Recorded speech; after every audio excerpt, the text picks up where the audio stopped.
introducción, partamos. Canón del Nuevo Testamento, pero breve, ¿ah? Breve. Porque si no vamos a terminar de verdad que mañana. ¿Qué vimos en la clase anterior? Bien, aprendimos que el Tanaj en la Biblia hebrea y está basada en el texto masorético. Recuerden que el masorético es por el sistema que ocupa de puntuación y de formas de hacer entendible más el hebreo, porque de verdad que es súper complejo porque es un idioma que no tiene consonantes, perdón, que no tiene vocales, así que los sonidos cuesta graficarlos.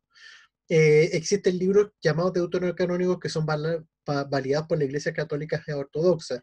Entendemos de que esos libros no se encuentran en los manuscritos más antiguos hebreos, son libros griegos de frentón. En Jamnia se reunió un concilio que posiblemente cerró el canon, sacando los deuterocanónicos por estar escritos en griego. Se discute si realmente existió el concilio de Jamnia, pero si fue así, esto ocurrió después de la destrucción de Jerusalén por el general Tito en el año 70. También emprendimos que el libro de Enoch no está ni en la Septuaginta, ni en el Tanaj, ni en la Vulgata, pero es súper valorado en el canon del Antiguo Testamento de otras iglesias, por ejemplo la copta. También entendemos que los deuterocanónicos nos sirven mucho de referencia de historia, pero no tienen referencias mesiánicas, que eso es lo que les quita validez para las iglesias protestantes. Y Lutero también da pie a la actual orden del Antiguo Testamento. En español, puntualmente, Cipriano de Valera ordena los libros como los tenemos hoy en día, y eso se heredó en las versiones siguientes. Y eso también lo heredaron otros idiomas. ¿Ya? El Nuevo Testamento, que es lo que vamos a estudiar el día de hoy, es la base doctrinal del cristianismo. Todo lo que necesitamos.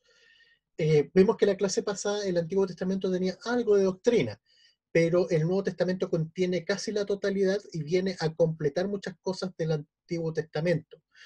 Eh, ¿A qué nos referimos con base doctrinal? Por ejemplo, ahí están los requisitos para pastores, para diáconos, están los requisitos para acceder al reino, están las palabras de Cristo, y está más o menos cómo uno tiene que seguir esta vida cristiana y todo eso, está todo ahí.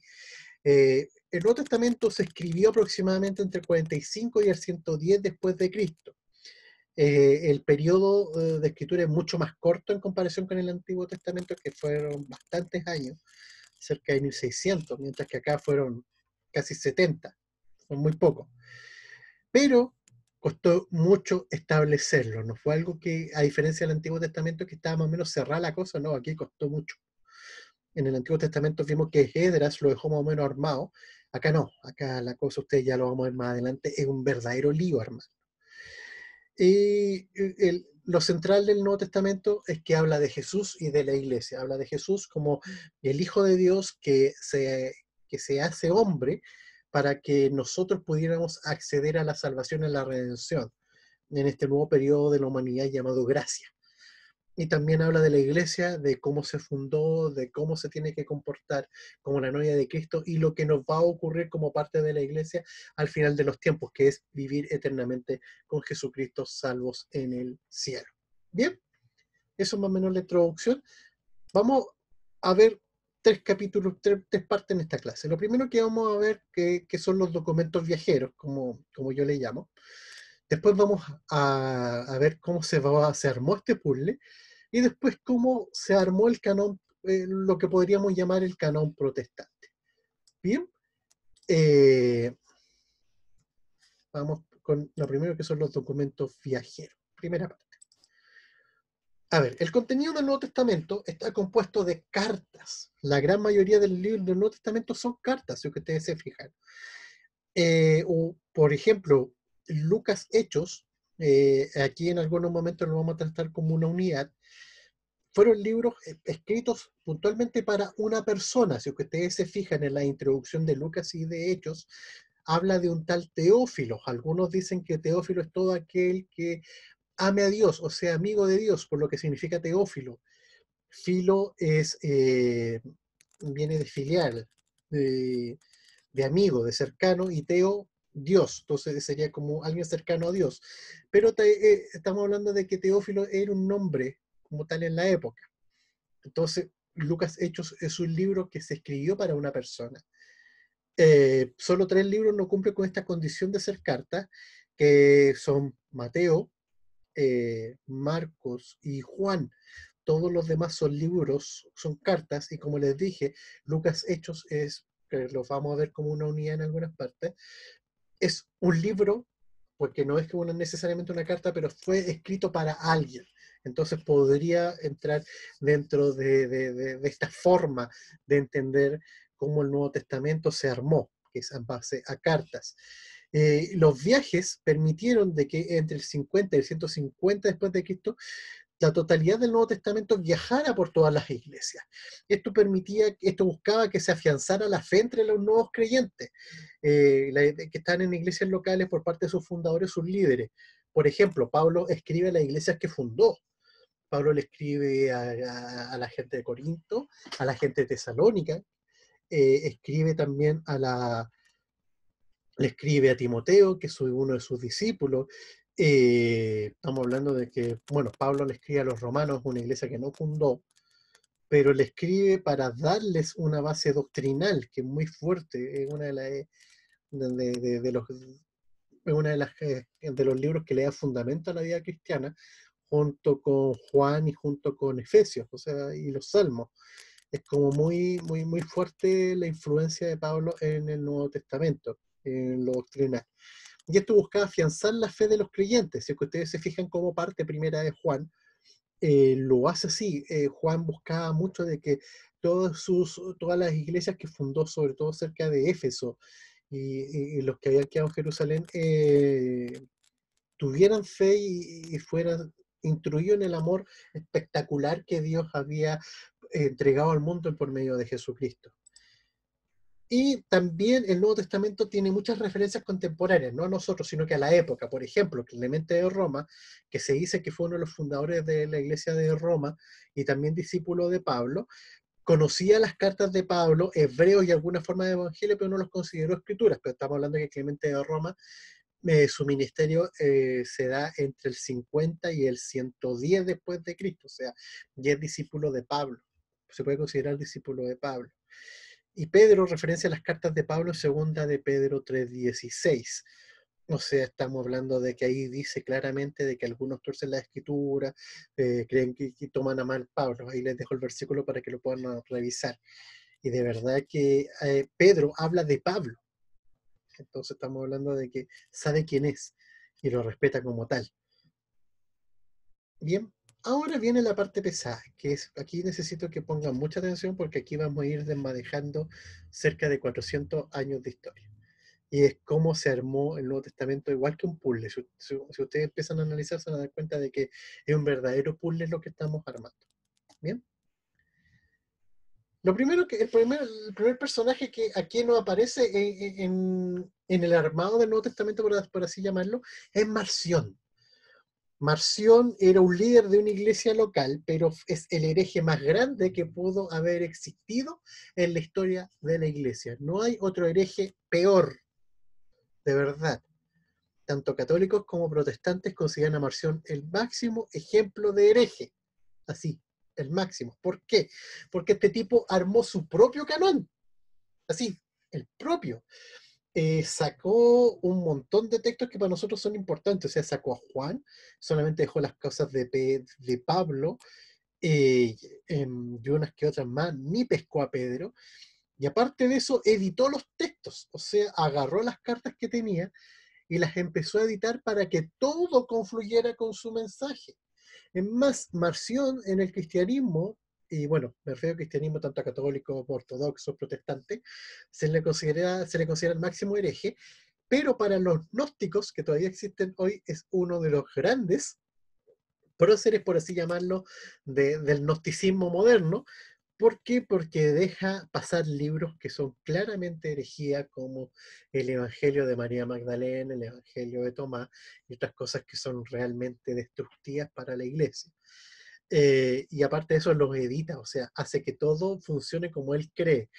Y él decía que habían dos dioses, el del Antiguo Testamento: castigador, pendenciero, destructivo, vengativo, y todas las cosas así brutales que uno pueda pensar, y el del Nuevo Testamento, que era todo amor, toda bondad, y ese era el que predicaba. Pero también le quitaba la divinidad a Cristo. O sea, el tipo es el hereje más grande y hasta el día de hoy tiene seguidores, eso es lo peor de todo. Entonces, él fue el primero que armó una especie de canón. Y es por ello él provocó de que se tuviera que armar una lista de textos para que no volviera a pasar las cosas que Marción provocó. ¿Bien? Y de ahí como que parte la intención de crear un canon, gracias a este caballero, que hasta pixelada me encontré la foto porque no hay ninguna decente. ¿Ya? Después vino Justino Mártir. Justino Mártir, aquí ya empezamos a hablar de los padres de la iglesia, que después en otro tiempo les voy a explicar quiénes son. Armó una lista llamada Memorias de los Apóstoles entre el 145 y el 165.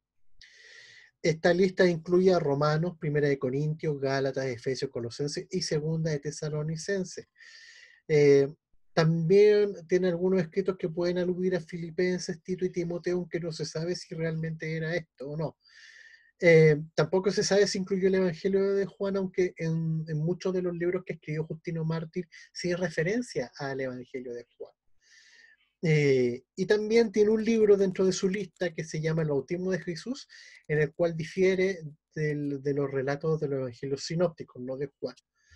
Entonces, ahí ya tenemos una primera lista. Justino Mártir, como su nombre lo dice, murió mártir en una de las tantas persecuciones que hubieron en el segundo siglo contra la iglesia. Y es considerado padre de la iglesia porque es un discípulo de los discípulos. O sea, los discípulos fallecieron y empezó esta línea de padres de la iglesia que le dieron fundamento a lo que nosotros conocemos como cristianismo primitivo, sobre todo en el segundo siglo, hasta más o menos la aparición de los padres católicos, que son ya los considerados como formadores de la iglesia católica, y que el protestantismo corta aquí. O sea, se queda con los padres de la iglesia y para allá no sigue. Y después se pega el salto hasta los reformadores, los primeros reformadores como Calvino, como Beza, como Lutero y los demás. Permiso. Sigamos. Después viene Ireneo de Lyon. Ireneo de Lyon fue el primero que valida los 4 evangelios que nosotros conocemos como, bueno, los ya establecidos por nosotros, y esto lo hizo más o menos cerca del año 160 después de Cristo. ¿Ya? Su lista de libros del Nuevo Testamento incluía a Mateo, a Marcos, Lucas, Juan, el Apocalipsis, fue uno de los primeros que lo incluyó, Primera de Juan, Primera de Pedro, El Pastor de Hermas, Sabiduría, que es un libro que hasta el día de hoy no se sabe qué es lo que dice, y a Pablo menciona un montón de epístolas, pero no las lista. O sea, dice que Pablo más o menos pudo haber escrito 12 epístolas, pero no dice a quién se las escribió. Hechos lo incluye aquí en Lucas, en lo que les dije al principio. Se arma un solo libro, el libro de Hechos de Lucas Hechos, y no cita ni a Filemón, ni a Tercera de Juan, ni a Judas. ¿Ya? Entonces, si es que se fijan ya más o menos, dependiendo del lugar donde estaban los padres de la iglesia establecidos con su iglesia, valga la redundancia, es más o menos la lista que vemos. Por ejemplo, Justino Mártir estaba en Roma, Ireneo estaba en Lyon, en Francia. Entonces ahí se manejaban otro tipo de libros que habían viajado y que se habían quedado. Entiéndanse de que muchas de las iglesias prestaron sus cartas. Por ejemplo, Pablo dice claramente que esta carta llegásela a la gente de Tesalónica, la gente de Corinto prestó sus cartas, y así. Muchas cartas, la idea de las cartas de Pedro, de la primera de Pedro, era que tuviera copias. O sea, él la escribe, posiblemente en Roma, y en Roma se dejan una copia y mandan una segunda copia para afuera, y así se empiezan a expandir las cartas. Fue como, vamos para allá, para allá, para allá, para allá, para allá.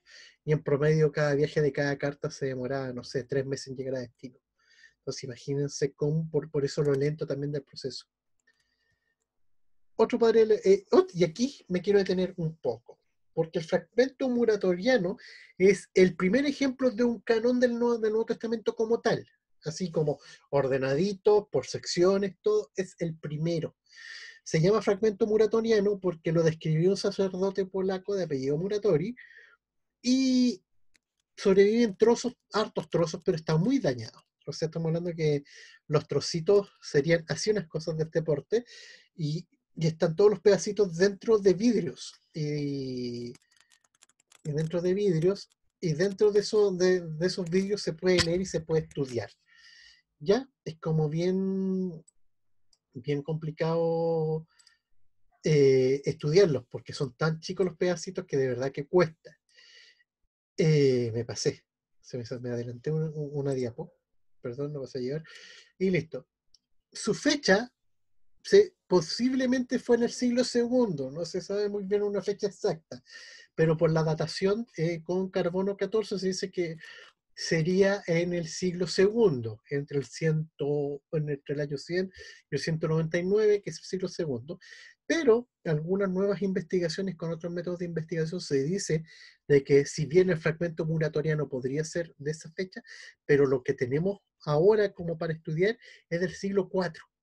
Entonces, ahí pudieron haber algunos cambios durante ese lapso, pero es bien aceptado que sea del siglo II, y esta es como la primera lista ya como tal, como canon.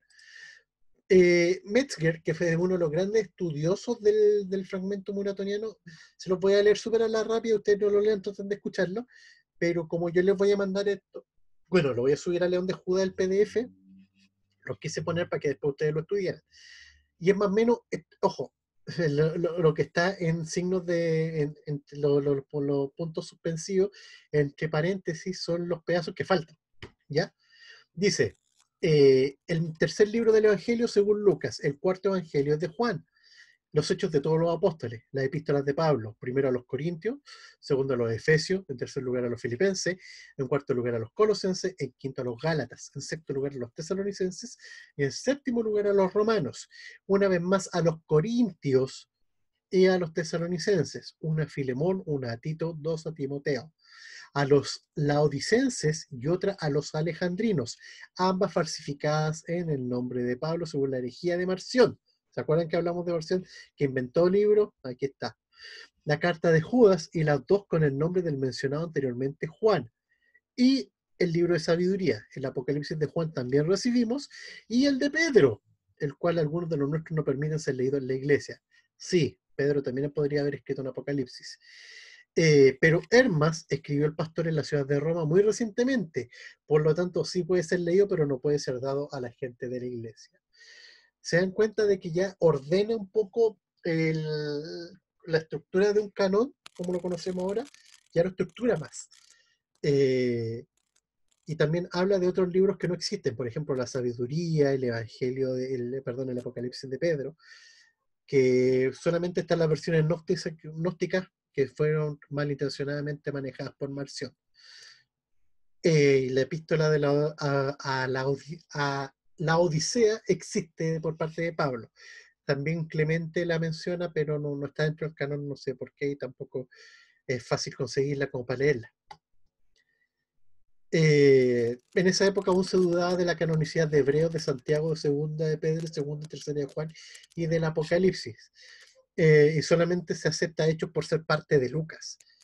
Pero también Metzger, el estudioso del fragmento muratoriano, dice que si se aceptan los hechos debiera aceptarse Santiago. ¿Por qué? Por algo que vamos a ver más adelante al final. ¿Ya? Clemente de Alejandría, este viejito, hizo un canon bien abierto. A él le importaba más la inspiración que el canon, o sea, prepárense para el desastre que hay. Incluyó los libros que conocemos del Nuevo Testamento, más el Evangelio de Bernabé, la Didache o Didaqué, la primera carta de Clemente a los romanos, el Apocalipsis de Pedro, el Pastor de Hermas, el Evangelio de los Hebreos, el Evangelio de los Egipcios, la predicación de Pedro, las tradiciones de Matías, los oráculos civilinos y el Evangelio oral. Fíjense el montón de libros más que le metió. Ok, el Evangelio de Bernabé se considera gnóstico. La Didache no, la Didache se estudia en los institutos bíblicos y la Didache es buena, es como, la Didache viene de didáctica, es como una forma de aprender el Evangelio, de verdad que es buenísimo, así que si lo pueden estudiar, leanlo. Primera de Clemente, yo hasta el día de hoy me pregunto por qué no está en el Nuevo Testamento, es como el libro de Enoch que me pregunto, ¿Por qué no está en el Antiguo Testamento? Sí, Primera de Clemente, yo también me pregunto por qué Miércoles no está en el Nuevo Testamento. El Apocalipsis de Pedro, el Pastor de Hermas, también es como más o menos la misma cosa de nadie de qué. Es como contar a través de una historia la historia de la salvación, valga la redundancia. De verdad que es muy bueno, muy lindo, pero no cumple con los criterios de canonicidad que vamos a ver más adelante. El Evangelio de los Hebreos, no sabemos qué es. El Evangelio de los Egipcios, tampoco sabemos qué es.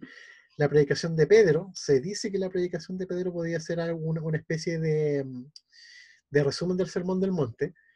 Las tradiciones de Matías, no sabemos qué. Los oráculos civilinos, ni idea. Y el Evangelio orales eran como un compendio para aprender y memorizar el Evangelio para que tú lo pudieras predicar. Bueno, como su canon era bastante más amplio, aceptó Primera de Pedro, Primera y Segunda de Juan y Judas, que como les vimos para algunos escritores era bastante resistido. ¿Ya? Después vino Eusebio de Cesarea. ¿Ya?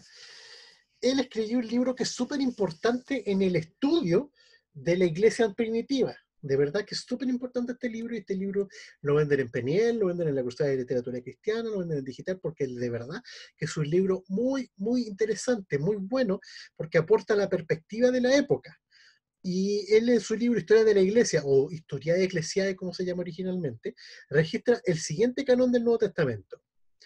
Uno, estoy leyendo textual, lo copié textual del libro. Uno, es adecuado resumir los escritos del Nuevo Testamento que han sido ya mencionados. En primer lugar, deben ponerse el santo cuaternión de los evangelios, o sea, Mateo, Marcos, Lucas, Juan, siguiendo los de los hechos de los apóstoles, las epístolas de Pablo, la epístola de Juan, la epístola de Pedro. Después de ello se va a colocar si realmente parece adecuado el Apocalipsis de Juan, concerniente al cual vamos a dar las diferentes opiniones en el momento adecuado, y estos pertenecen a continuación entre los escritos aceptados, o homologeumena, que es en griego, que son como los libros que se han homologado para que toda la iglesia los pueda estudiar y que se consideran ya que son autoridad. Después vuelvo a escribir. Entre los escritos disputados, los antilegomena, o los que están ante el conocimiento, son reconocidos por muchos, entre ellos está la Epístola de Santiago, Judas, la Segunda de Pedro y aquellos que se llaman la Segunda y Tercera de Juan. Y si es que llegasen a pertenecer al evangelista u otra persona de su mismo nombre. ¿Por qué la duda? Porque se dice que Segunda y Tercera de Juan fue escrito por un discípulo de Juan, no por Juan mismo. ¿Por qué? Porque son fechas muy posteriores. Como les expliqué en su momento, de los libros que escribe Juan, incluso sería más antiguo el Apocalipsis que el mismo Evangelio. Pero ahí hay unas discusiones que en esa época no estaban zanjadas, pero que ahora ya se pueden zanjar. Entre los rechazados, y ojo, el traductor de este libro, un gringo, Christopher Blake, lo pone como escritos no genuinos. Hay que contar además los hechos de Pablo y el llamado pastor, y el Apocalipsis de Pedro, y a estos las demás existentes, la epístola de Bernabé, la llamada enseñanza de los apóstoles, que es como que ya lo vimos antes, y además, como ya he dicho, el Apocalipsis de Juan, que parece adecuado para algunos, pero que él lo estaría rechazando. ¿Bien? Entonces, él ya también Eusebio de Cesarea es capaz de encuadrar un canon muy parecido, muy estructurado a lo que vimos ya en el fragmento muratoriano. De verdad que aquí eh, ya el canon empieza a avanzar y a darse por sentado. Así que se fijan, hay un grueso de libros que son ya aceptados por sí, conforme han pasado el tiempo. Estamos hablando que aquí ya estamos cerca del año 200. Así que ya se aceptan varias cosas. ¿Ya? Lo último que escribe Eusebio en su libro. Y entre estos, algunos han colocado además el Evangelio según los hebreos, y todo esto puede ser contado entre los libros disputados, así como los libros de los Evangelios de Pedro, de Tomás y de Matías, o de cualquiera de ellos, hechos de Andrés, de Juan y los otros apóstoles que claramente se muestran a sí mismos como las ficciones de los herejes. Por tanto, no han de ser colocados incluso entre los escritos rechazados, sino que todos ellos deben ser rechazados por absurdos e impíos. Ojo, esos libros, si ustedes se compran en internet o en alguna librería, en estas librerías esotéricas, venden los evangelios gnósticos y ahí los van a encontrar. ¿Bien? Porque son evangelios que se escribieron mucho después de haber muerto los padres de la iglesia, o sea, estamos hablando del año 300, año 500. muy antiguo, y lo hicieron los gnósticos, ¿ya? Aquí este caballero con cara de pesado, Constantino, el emperador romano, que hace que el cristianismo se convierta en la religión del Estado. Pregunta, eh, ah, pregunta. dígame. Em, Tú dijiste que estos evangelios los podríamos encontrar Sí, sí, están en en algún, línea, están en en línea. línea. ¿Sí? Ya. ¿Sí? ¿Sí? Están todos ahí. El libro, si tú quieres tener el libro lo compráis, pero están, si los podéis encontrar. Pero ¿Y tenéis cómo que... lo ubico? Evangelios gnósticos. Gnosticos. Gnósticos. Perfecto, gracias. Ya. Y Constantino, ¿qué es lo que hizo? Constantino comisiona a Eusebio de Cesarea, el viejito que vimos en la lámina anterior, a entregar 50 Biblias a la iglesia de Constantinopla. A ver, le explico rápidamente. Constantino, según él, en una batalla contra los bárbaros, las tribus que vivían en lo que nosotros conocemos como Alemania en la actualidad, se le aparece una cruz en el cielo y gana la batalla. Que es lo que hace, se convierte a la religión cristiana y deja de perseguirla e incluso la oficializa en desmedro de las religiones paganas ya establecidas en el imperio. Eh, en la realidad, Constantino lo hizo netamente por política. El tipo siguió viviendo como un pagano, adorando a dioses. La maniobra fue política, debido a que el evangelio ya había conquistado el imperio. ¿Ya? Debido a que todas las tribus germanas bárbaras estaban atacando mucho Roma, él crea una nueva capital y traslada el imperio romano, su capital, a Constantinopla. Constantinopla está en lo que hoy día es, pues, en lo que hoy día es Estambul, en Turquía. Una ciudad que incluso tiene un río al medio y que separa Europa de Asia. Pero el lado europeo es el lado de la antigua Constantinopla. Eh, entonces, cuando él traslada su capital a Constantinopla, él le pide a Eusebio de Cesarea que entregue 50 Biblias. O sea, ya sabemos que existía la Biblia, más o menos con el canon parecido que tenía Eusebio, para que la iglesia de Constantinopla las tenga y las pueda usar en la liturgia. Y de ahí vendrían, que son dos de los tres códices más antiguos que se ocupan para traducir la Biblia, que son el Codex Vaticanus. ¿Por qué se llama Codex Vaticanus? Porque está en el Vaticano, está en la Biblioteca Vaticana. Incluso el Codex Vaticanus, hay algunos pedazos de ese códex que uno puede ver gratuitamente en la página de la Biblioteca Vaticana.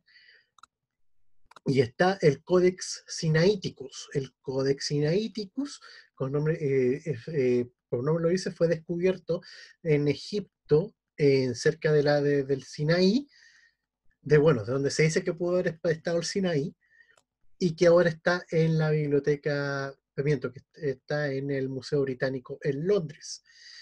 Y eso, junto al Peshitta y al Codex Alejandrinus, que es un códice que se encontró en lo que actualmente, en lo que va quedando de Alejandría, serían las primeras Biblias existentes, así con la formación que nosotros conocemos por Biblia.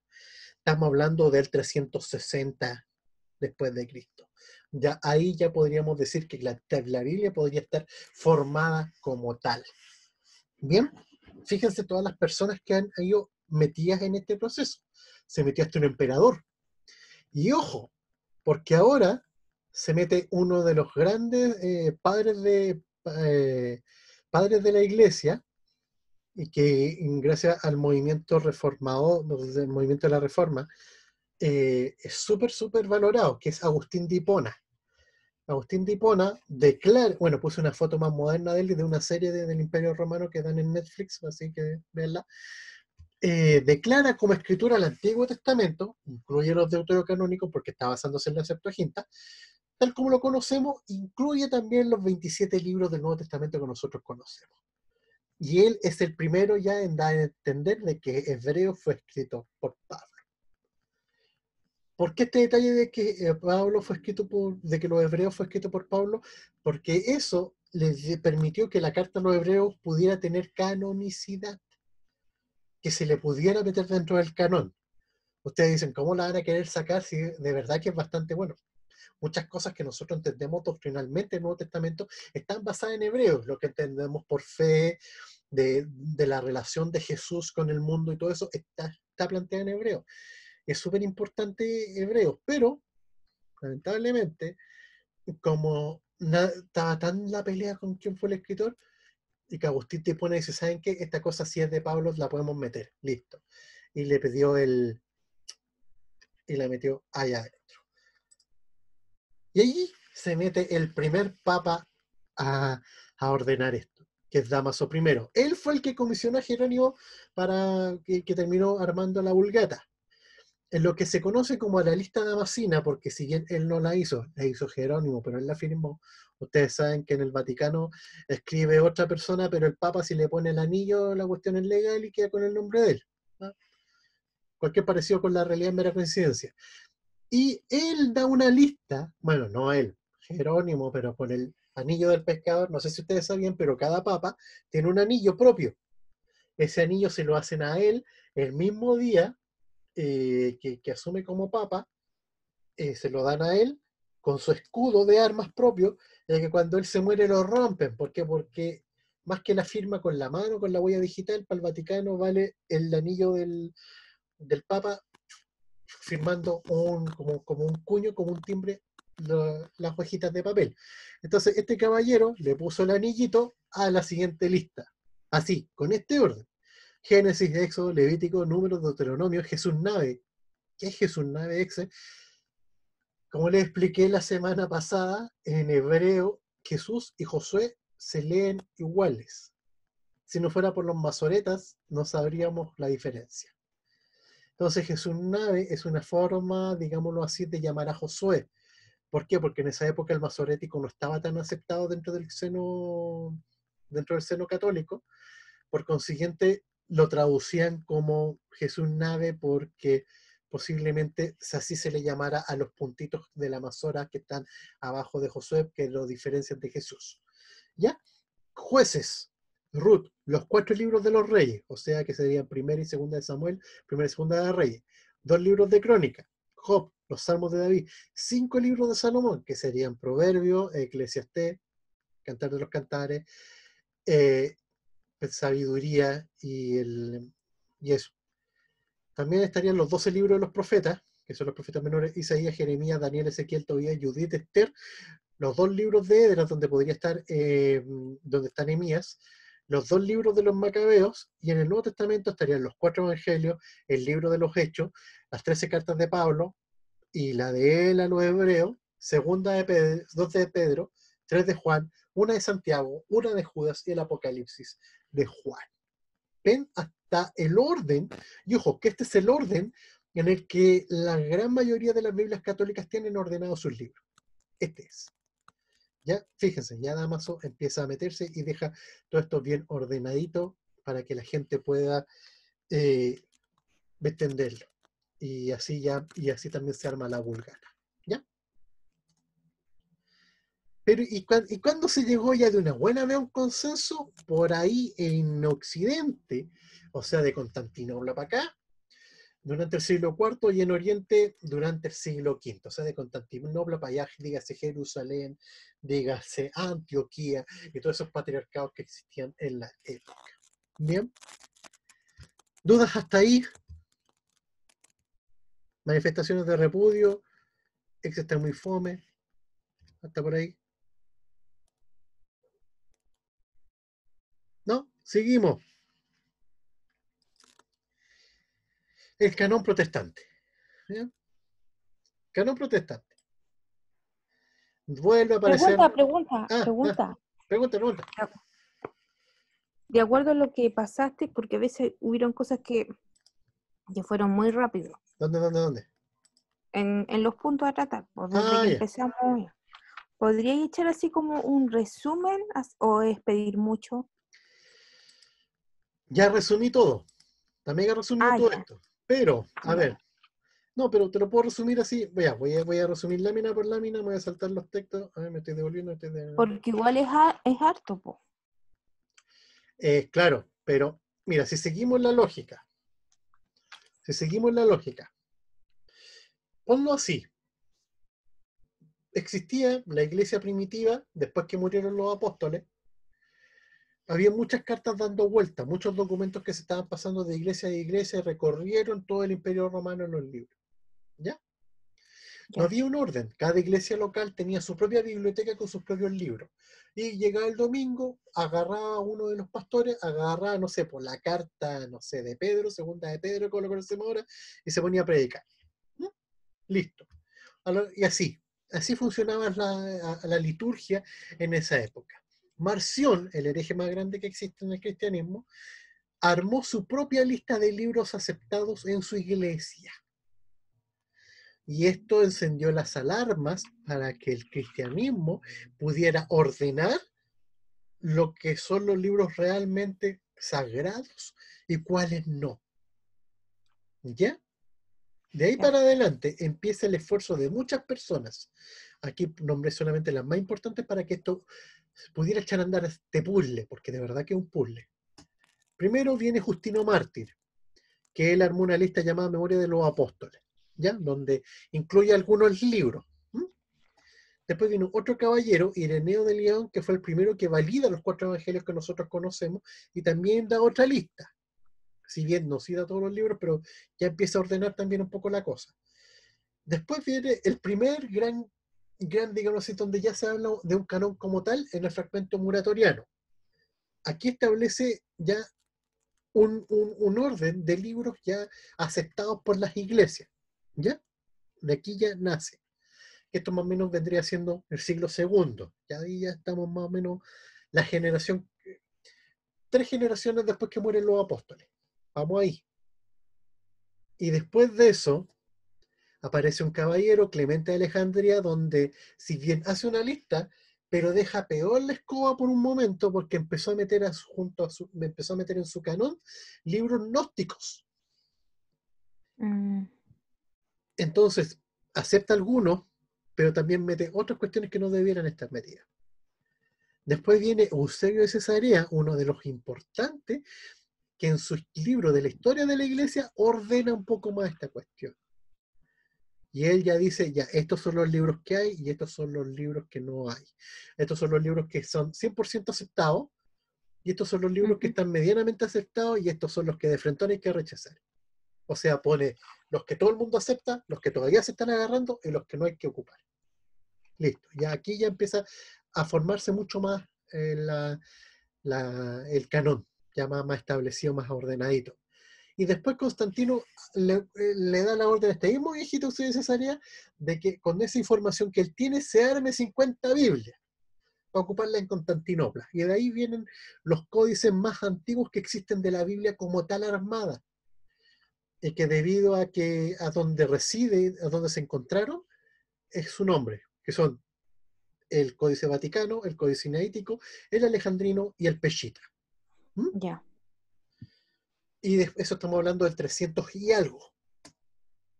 Después Agustín de Hipona ordena y declara escritura todo lo que nosotros conocemos por el Antiguo Testamento, más lo que nosotros conocemos como Nuevo Testamento. Y logra de una buena vez zanjar la pelea con Hebreo. Y listo. Y ahí el canon está más armado. Y Dámaso, este papa, que manda a Jerónimo a traducir la Biblia y armar la Vulgata, da una lista de todos los libros que tienen que ir en la Biblia. Y de ahí ya como que la cuestión queda como cerrada, entre paréntesis. Pero al menos para el catolicismo ya la cosa queda cerrada. Y así en el siglo IV, Occidente ya se deja de pelear y ya nos quedamos con la lista de Dámaso, y al siglo siguiente, Oriente, las iglesias de Oriente, que después vendrían a convertirse en las iglesias ortodoxas, aceptan la lista de Dámaso. Eso es más o menos lo que ocurrió en cerca de 300 y algo años. ya, gracias por el resumen. Lo hice, gracias. Sigamos. Y aquí entra Lutero de nuevo. Aquí entra nuestro querido Lutero. Lutero, cuando traduce el Nuevo Testamento, que fue lo primero que hace, por ahí por el 1522, estaba tirado de las mechas, el gordito, porque rechazaba a Judas, rechazaba a Santiago, rechazaba a Hebreo y Apocalipsis. ¿Por qué? Porque habían varios doctos de la época que consideraban lo mismo, su colega Melanchthon, y entre ellos también el mismo Erasmo de Rotterdam, que fue el que escribió el primer Nuevo Testamento en griego llamado Textus Receptus, que ha sido la base por muchos años de la traducción del Nuevo Testamento. ¿Por qué consideraban que no debieran pertenecer al Nuevo Testamento? Porque Judas no tiene un mensaje tan cristocéntrico, Santiago tampoco. Es más, Santiago de Frentón choca con lo que dice Pablo. Hebreos, debido a que nunca se supo quién fue el escritor. Y Apocalipsis, porque si bien Apocalipsis habla de Cristo, y un género que no logra encajar en la visión que Lutero tenía de la Biblia. Pero, ¿qué es lo que hace? Para evitar ese problema, como le dio Julepe, la parte de Apocalipsis 22, donde dice que no hay que sacar libros de aquí, prefiere mantenerlos, pero los pone al final de la Biblia. Los pone así, pero al final, al final, al final. Así, pero al final. O sea, tú te compras la Biblia de Lutero en alemán y estos 4 libros están al final. Así, al final. Y los deuterocanónicos al medio. Así que tiene su particularidad en la Biblia de Lutero. Y aquí entramos a revisar los cánones evangélicos. Los cánones evangélicos nacen por ahí cuando nacen las primeras confesiones evangélicas.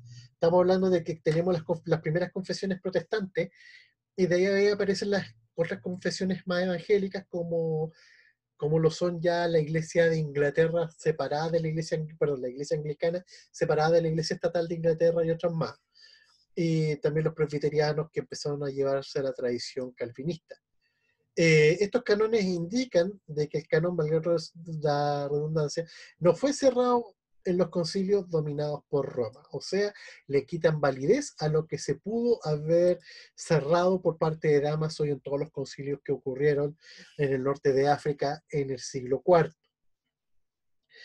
Aseguran que el Nuevo Testamento fue proclamado en sí mismo durante la época apostólica, como lo habla Pablo en 2 Timoteo 4, 11 al 13, en que dice Timoteo, tráeme los pergaminos y los otros libros, significa de que ya habían cosas escritas y que Pablo consideraba escritura.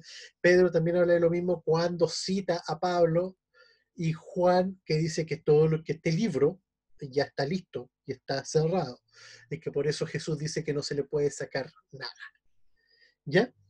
También entre Pedro, Pablo y Juan escribieron cerca de 20 a 21 libros. Y ojo, que ellos conocían estrechamente a los escritores de los otros libros restantes. ¿Por qué? Pedro y Juan conocían a Mateo, sí, era apóstol. Marcos, puede ser Juan Marcos, que habla hechos y que podría ser el hijo de Pedro, si es que no su discípulo. Judas, algunos dicen que era Judas el celote, y otros dicen que era Judas uno de los hermanos pequeños de Jesús, al igual que Santiago, ¿ya? O Jacobo, como se habla en Hechos, ¿ya? Que Jacobo es la carta de Santiago. Y Lucas era un discípulo de Pablo. Por consiguiente, todos conocían a todos. Y que eso permitió de que el canon se armara en esa época y estuviera listo. Esos son lo que se conoce como los canones evangélicos. Partieron de esa premisa. Los canones evangélicos no aceptan la Septuaginta como la Biblia inspirada hebrea, sino que aceptan el Tanaj. ¿Ya? La Septuaginta ya vimos que era la Biblia, el Antiguo Testamento en griego, que si bien lo utilizaron mucho los apóstoles para sus referencias, sobre todo Pablo y también Jesús, eh, se dice que los pudieron haber ocupado porque eran como los que tenían más a mano en la época. Pero el Tanaj está escrito en hebreo y en hebreo bien, o sea, firme. Por eso lo ocupaban. Y ellos ocupan a Melitón de Sardes, que él en uno de sus libros, otro de los padres de la iglesia, él da un canon. de toda la Biblia, aún más detallado y mucho mejor preparado que que la lista de Amasina. Y se los leo textual. En consecuencia, cuando fui a Oriente, llegué al lugar donde se predicaron e hicieron estas cosas. He aprendido con precisión los libros del Antiguo Testamento y los envío a ti, como está escrito abajo. Sus nombres son los siguientes. De Moisés, 5 libros. Génesis, Éxodo, Número, Levítico, Deuteronomio. Jesús Nave, volvemos a eso, que ya sabemos que es Josué. Jueces, Ruth. De los Reyes, 4 libros. De Crónicas, 2. Los Salmos de David, los Proverbios de Salomón, la Sabiduría también. El Eclesiastés, el Cantar de los Cantares, Job y Job. De los profetas, Isaías, Jeremías, de los 12 profetas, un libro, Daniel, Ezequiel, Esdras. Esdras y Nehemías serían un solo libro para él. De lo que también ha hecho los extractos dividiéndolos en 6 libros. Eso es lo que pone Eusebio de Cesarea, escribiéndole a Melitón de Sardes en la historia de la iglesia. No incluyo Esther, y lo otro que también hace que se dude de lo que está en el masorético. Ojo. ¿Por qué? Porque el masorético, como lo conocemos ahora, se vino a armar en la Edad Media. Si bien existía de antes, pero no tenemos copias tan antiguas. Entonces el Tanaj estaría basado en algo mucho más nuevo, que tendría apenas 1000 años de antigüedad y no 1200, ni casi 2000 años como se supone que habla el Tanaj. Entonces lo empiezan a un poco a mover ahí. Y ahí entramos en una parte que aquí se llama criterios de canonicidad, porque es aquí donde vamos a establecer cómo se armó la Biblia de frentón. Es aquí. Y puntualmente el Nuevo Testamento. Para que un libro esté en el Nuevo Testamento según los cánones evangélicos, tiene que tener un origen apostólico. 100%. O al menos de algún discípulo cercano. O de alguien de la comunidad cristiana de la época. Por consiguiente, todos los libros que ya sean de Clemente y esas cosas van para afuera. Al tiro. Bueno, si lograron pasar Lucas y Hechos, debieran haber metido Clemente. Bueno, no sé por qué. Entonces, por ejemplo, y ahí es donde entra Marcos, donde entra Mateo. Bueno, Mateo era un apóstol. Pero donde entra Marcos, donde entra Lucas y Hechos, y donde también entraría Hebreo. Tienen que tener aceptación universal. No sé si es que se dieron cuenta, pero vimos que había muchos libros que se repetían por todas las listas de todas las personas. Estos ya eran aceptados por la gran mayoría de las iglesias. Si es que se fijan, había una base bastante fuerte de libros, más o menos como 15. El resto era como los que empezaron a armarse durante el tiempo, pero ya existía una base de libros ampliamente conocidos y ampliamente aceptados por las iglesias locales. ¿Cuál es el otro criterio que tiene que cumplir para ser parte del canon? Que tiene que estar usado en la liturgia, que se lea en la iglesia. Sé que se fijan, habían libros que si bien son cristianos y que yo mismo acabo de recomendar que se lean, como la Didaqué o como el Pastor de Hermas, no se, ahí mismo se dice que no se tienen que ocupar en la liturgia. ¿Por qué? No porque digan cosas malas, sino que simplemente son libros como que nosotros nos pusiéramos a leer, no sé, por un libro de Timothy Keller o un libro de John MacArthur. Son libros que hablan de la Biblia, pero no son parte de la escritura porque no tienen un contenido escritural propio. Y su mensaje tenía que ser consistente. ¿Por qué? Porque si ustedes leen los evangelios gnósticos se van a dar cuenta que hablan de cosas sueltas. Mientras que, por ejemplo, si bien Marcos puede hablar de cosas sueltas, pero Marcos va estructurado. Juan es súper preciso con las fechas y con las dataciones. Mateo, si bien no está 100% ordenado cronológicamente, pero son sermones de Cristo incluidos en un libro y están ordenaditos. Nace, sermón, un par de hechos históricos, sermón, hechos históricos, sermón, así se arma. Lucas es un libro totalmente periodístico. Y está muy armado y también va en orden cronológico, entonces tiene un mensaje consistente. Las epístolas de Pablo tienen un orden muy, muy, muy propio. Todas las epístolas de Pablo tienen el mismo criterio para leerse, excepto Filemón, pero el resto están todas ordenadas. Incluso por eso se dice que Pablo, y yo creo que Pablo escribió hebreo, por la forma en que está escrito y porque tiene que ser alguien un fariseo, alguien que está acostumbrado con la ley, para ponerla de ese modo. Y el único de los apóstoles que conocía la ley a ese nivel de profundidad era Pablo. ¿Ya? Ahora, ya teniendo esos 4 criterios, empezamos a meter al filtro. Hagan cuenta que esto es un filtro. Y eso hace que cueste aplicarlo. Por eso es tan exacto. Es tan difícil que pase un libro estos criterios, que por eso es tan exacto. Ojo, los libros que están en el Nuevo Testamento, no todos pueden cumplir los 4 puntos. ¿Por qué? Porque Apocalipsis en las primeras iglesias no era algo de uso litúrgico. Hebreos, si bien tiene un mensaje consistente, nunca se ha clarificado quién realmente es el escritor. Entonces no cumple con el punto 1. Y no es usted, y como es muy hebreo, tampoco pasaría el 2. Y así. Pero es tan duro el filtro que eso permite fijar el canon y dejarlo, hasta cierto punto, dejarlo muy, muy, muy estructurado. ¿Ya? Ahora, ya teniendo todo eso en claro, si aplicamos este criterio, nos quedamos con el Antiguo Testamento, que está basado en el Tanaj, y el Nuevo Testamento, y nos quedamos ya con el canon católico en cuanto a orden, y que está basado en la lista damascena, que es basada en lo que arma Jerónimo en la Vulgata. Y todo eso, después que pasamos con todo este filtro gigante, adivinen lo que nos aparece, que es lo que tenemos.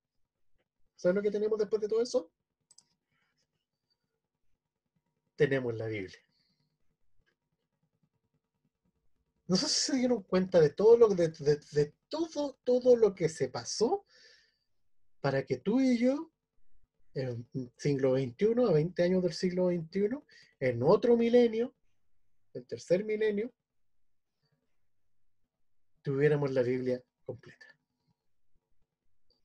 Fíjense todo lo que se tuvo que armar acá, para que nosotros pudiéramos tener esto de acá, para que junto con esto pudiera armar esto. No sé no sé si que se dan cuenta un poco de lo que yo les quiero decir. Fíjense, todo esto, con todos estos criterios de acá, hace pasar a esto. Y esto que venía de antes se convierte en esto. Es la media vuelta. Aquí, en esta sola lámina, hay 3000 años de historia. Ahora, ¿cómo nos vamos a encontrar maravilloso la formación de un libro en 3000 años? El que tiene referencias propias entre sí y son súper sólidas. Súper, súper sólidas. ¿Cachai? Me da manitos para arriba de la Claudia. ¿Se fijan? Es una cuestión súper, no sé si llamarlo loca, pero para mí es maravillosa. Entonces la Biblia se forma en base a solamente la providencia de Dios.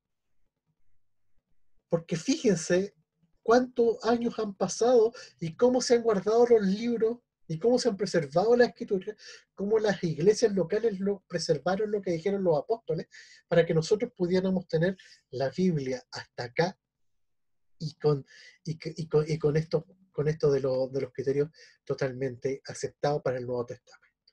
¿Mm? Esto aplica para el Nuevo Testamento, chiquillos. Esto es para el Nuevo Testamento.